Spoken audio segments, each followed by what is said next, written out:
सलाम सामीन। सामीन, 1914 तक दुनिया एक सजे सजाए कमरे की तरह थी।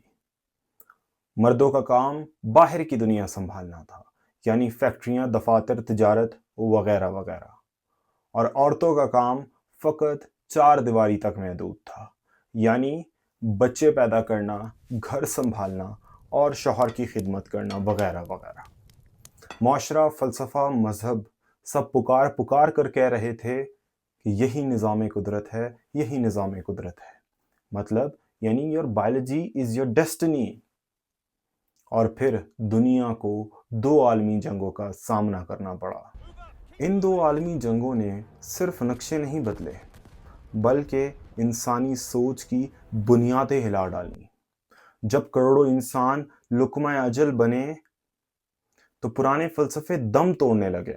जंगों ने औरतों को घरों से निकालकर फैक्ट्रियों और दफातर में ला खड़ा किया। वो काम जो कभी मर्दों के समझे जाते थे, अब वो औरतें कर रही थी। और इस तजर्बे ने औरतों पर एक चीज़ वाज़ेह कर दी कि your biology is not your destiny. यानी आपकी जिस्मानी साख्त आपकी सलाहियत का फ़ैसला नहीं करेगी, आपकी कैपेबिलिटी का फ़ैसला नहीं करेगी, बल्कि आपके अपने हालात, औरतों के अपने हालात और आपके अपने फ़ैसले ये फ़ैसला करेंगी कि आपकी ज़िंदगी कैसी गुजरेगी। इस डेथ ऑफ द डेस्टिनी के बाद दुनिया मलबे का ढेर थी इन जंगों की वजह से। यूरोप के लोग उदास थे। There was a great depression in Europe at that time. पुराने खुदा, पुराने समाजी उसूल, पुराना वर्ल्ड ऑर्डर सब कुछ ख़त्म हो चुका था। और फिर पेरिस के सड़कों से, गलियों से एक नई सोच निकली, और उस सोच का नाम था वजूदियत, यानी एग्जिस्टेंशलिज्म। इस मोमेंट को, मतलब एग्जिस्टेंशलिज्म को लीड करने में हमारे पास दो नाम आते हैं उस वक्त में।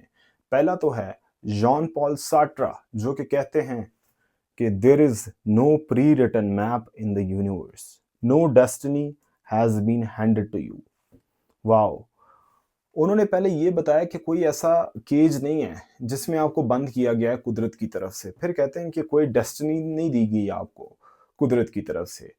फिर उसके बाद हमारे पास नाम आता है सीमन डी बुआर का, जो कि फरमाती है one is not born but rather becomes women. It is a very controversial statement that was given by semen D बुआर। तो सीमन डी बुआर ये कहती हैं दरअसल कि कोई ऐसी मतलब जो जो फीमेल पैदा होती है तो वो फीमेल ही होती है, बाद में मुआशरा उसको एक वुमेन बनने पर मजबूर कर देता है। और एग्जिस्टेंशलिज्म अगर हम देखें तो ये एक ऐलान बगावत था, एक ऐलान बगावत था पुराने फ़लसफ़े के ख़िलाफ़, जिसमें कहा जा रहा था कि एग्जिस्टेंस प्रीसीड्स एसेंस, यानी आप पहले पैदा हुए फिर आपने अपनी पहचान बनाई। अगर आप एक औरत है तो आपका औरत होना कोई जुर्म नहीं है, ये कोई कैद नहीं है।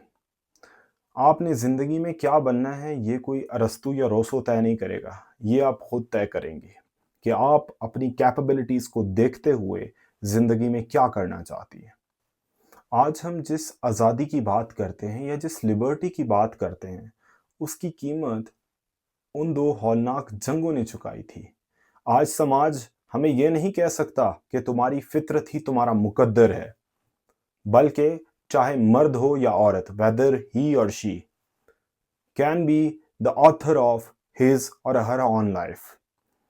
सो इस आज़ादी के साथ, इस लिबर्टी के साथ हम पर एक जिम्मेदारी भी आयद होती है कि हम अपने हर फैसले के खुद जिम्मेदार हैं।